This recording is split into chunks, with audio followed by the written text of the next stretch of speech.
Hello trader, I'm going to do a complete multi-time frame analysis on gold. Let's see what kind of trading opportunity currently we have in this instrument.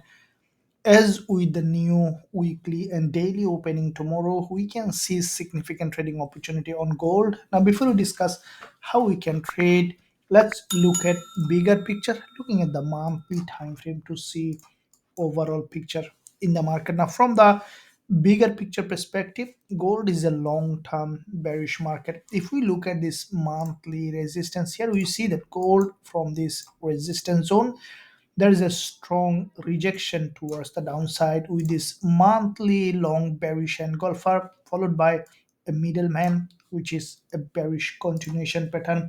And this month so far we have seen that once the market opened, initially the price has tested the high, has come back down again, and we saw that the price tested the lower week of the monthly candle exactly at 50% of this imbalance zone and then had a rejection. Now with the rejection, what I think that in the beginning of this month we could see some bullish move for pullback purpose. Now if you look at this monthly impulse, we can expect now a pullback to the upside. And what I think that from the monthly perspective, we might see gold either testing this support, which is turning resistance, and then we can expect a rejection from that zone to the downside towards its long-term direction. Now, if we look at the weekly time frame, we can see this is the weekly candle just has closed, and there is a significance in this candle. If we look at, we can see that this candle has a narrow body,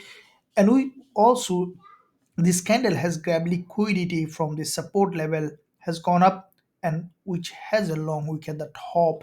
What I think that as we see the bulls slowly coming up in the market on the weekly, we might see this week also another attempt from the buyers to fill that zone, as we are expecting from the monthly perspective to come back to the support here from the weekly as well, which is turning resistance here.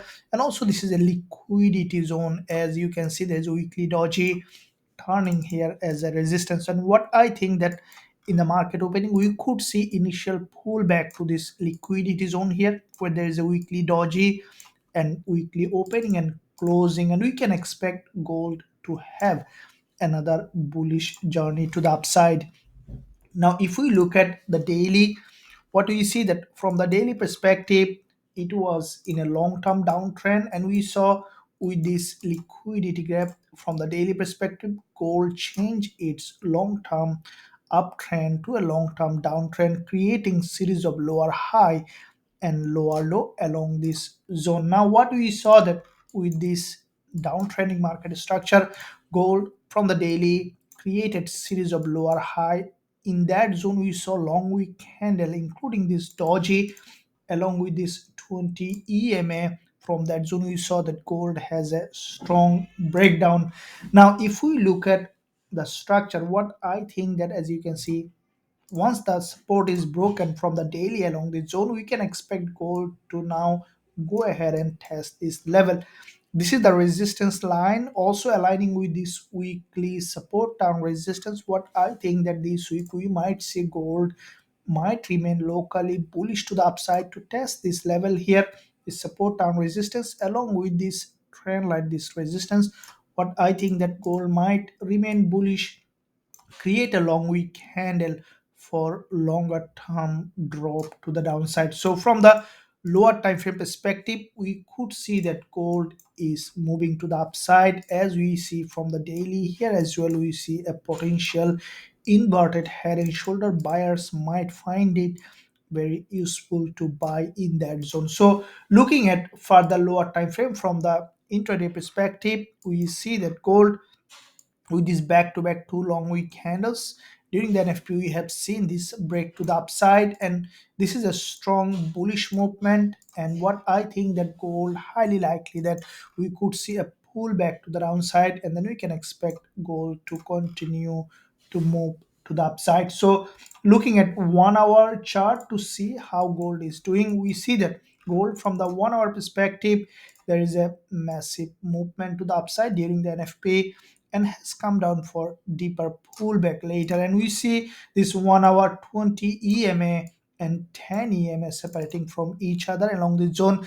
This is where I will be waiting for potential trading opportunity. As soon as you see that gold has broken down, grab liquidity from this zone, giving us a potential trading opportunity. I will consider going long with a high probability trade setup with our students. Now, if you find value in this analysis, then smash the like button and also leave a comment below. Let me know which way you are trading gold. Thank you. I'll see you soon in my next analysis.